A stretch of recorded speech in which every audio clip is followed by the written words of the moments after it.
Tell them about your chair. It's nice and new. I got the fuck up. It's nice and new.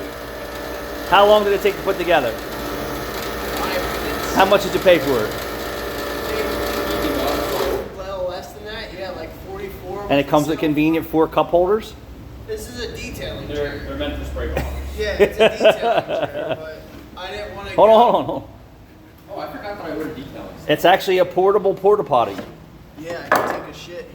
Got a hole in the middle. Yeah. I mean, it has It looks very comfortable. It is. It's nice. $50. Where did you get it? V-board. Because I got a topside creeper too. So Wow. if we're working on Jeeps and bigger trucks, we can just kind of lay on that instead of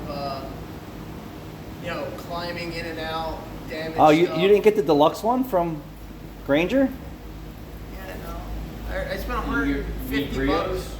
Or grants? eBay was $45. How much did you pay? 44. 44. There you go. 45. They're 44, 45. What made you choose Beaver? Because I was getting their topside creeper. And I was like, you know what, let me look for a chair because mine is spank.